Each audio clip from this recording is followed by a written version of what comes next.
જો આડે આડે જેનું કઈ ઓય જમાન શું તમને કહી દો આ જેને વાહન બરાબર છે એ વેરિફિકેશન માટે જ હોય. હવે વેરિફિકેશન કોણ કરશે?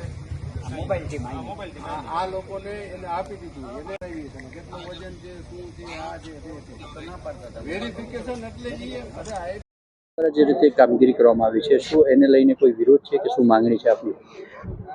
માંગણી એવી છે કે આજે જે સ્કોડ છે એ 12 ગામની ટીમ હતી અને જામનગર ફેઝ 2 અને 3 અને શંકર ટેકરી ઉદ્યોગનગર વચ્ચે ઓવરબ્રિજ છે એ જગ્યાએ ચેકિંગ માટે ઊભેલા હતા.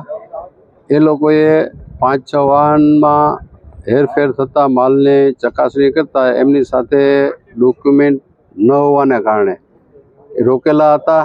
પરંતુ જામનગર બ્રાસ ઉદ્યોગ એ રીતે સંકળાયેલો છે કે માલ અર્ધ તૈયાર માલ હોય એને મજૂરી કામ માટે એક જગ્યાએથી બીજી જગ્યાએ સપ્લાય કરતા હોય છે. એના માટે તેના માલ જતો હતો. એવા માલને રોક્યો છે અને અમે અધિકારીઓને એ પણ રિક્વેસ્ટ કરી કે આ કોઈ ફિનિશ ગુડ નથી, છતાં પણ એવો લોકોએ ફિનિશ ગુડની વેલ્યુ નક્કી કરી અને એની ઉપર કાયદેસરની કાર્યવાહી કરે છે. અમારી રિક્વેસ્ટ એવી છે કે આ ફિનિશ ગુડ નથી, વેચાણ માટે જતો નથી, ફક્ત ને ફક્ત મજૂરી કામ માટે જતો હોય છે. તો આને ફિનિશ ગુડની વેલ્યુ નક્કી ન કરી અને કાયદેસરની કાર્યવાહી કરે એવી અમારી નમ્ર વિનંતી હતી. કેટલો માલ ગુડ છે?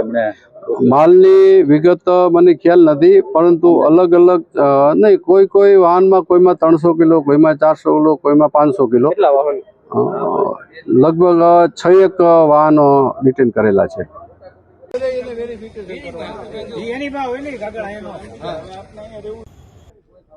GIDC plot and cell order એસોસિએશનના પ્રેસિડેન્ટની મારી જવાબદારી છે. દિનેશભાઈ મોહનભાઈ ડાંગરિયા મારું નામ છે. આજ રોજ ફેઝ 2, 3 અને શંકર ટેકરી ઉદ્યોગનગરની વચ્ચે જે ઓવરબ્રિજ આવેલો છે ત્યાં અમદાવાદથી ડાયરેક્ટ સ્કોડ આવેલી અને જે 6-7 રિક્ષાવાળાઓને ઊભા રાખી અને એનું ચેકિંગ કરતા તેમાંથી અર્ધ તૈયાર માલ મજૂરી કામ માટે જતો હતો. એમાં એ લોકોએ 136% કે 130% જેવી પેનલ્ટી લગાડી અને ખરેખર ગેરવ્યાજબી છે. કારણ કે અમારો બ્રાસપાટનો ધંધો એવો છે કે એક કારખાનાની અંદર માલ બનતો હોય તો બીજા કારખાનાની અંદર એના મજૂરી કામ થતું હોય, ત્રીજા કારખાને જતો હોય છે અને એ મજૂરી કામ નાના ઉદ્યોગકારો અથવા તો ઘરે પણ થતું હોય છે. તો એની સામે એમાં જીએસટી નંબર પણ ઘરકામ થતું હોય, મજૂરી કામ થતું હોય, અહીંયા જીએસટી નંબર પણ ન હોય. તો આવા અન્યાયી જે આ અમારા બ્રાસપાટ માટે જે મજૂરી કામ માટે જાય છે માલ, એના માટે અન્યાયી છે. તો અમારે એટલા માટે રજૂઆત કરવા આવ્યા હતા કે આ તમે ખોટું કામ છે કે જે મજૂરી કામ માટે જ માલ જતો હોય તેને તમે 136% પેનલ્ટી લગાડો તો કેટલા અંશે વ્યાજબી વાત છે. અમે અહીંયા રજૂઆત કરી છે જીએસટીના સાહેબને અને જુનાગઢ પણ ડીસી સાહેબને પણ અમે રજૂઆત કરી છે કે સર આમાં કાંઈક વ્યાજબી કરો. નાના ઉદ્યોગકારો આ પેનલ્ટી ભરી ન શકે, કારણ કે એની પાસે એટલી મૂડી પણ નથી હોતી કે તો મજૂરી કામ દિવસનું 1 દિનનું લઈને 1 ટ્રકનું ખાતા હોય એવા લોકો છે. તો ગાડી લગભગ 6-7 સકડા હતા, એને ડિટેન કરવામાં આવી છે. માલ અંદાજે કોઈમાં 300 કિલો, કોઈમાં 400 કિલો, કોઈમાં 500 કિલો એવો અલગ અલગ માલ હતો. એ મજૂરી કામ માટે જતો હતો.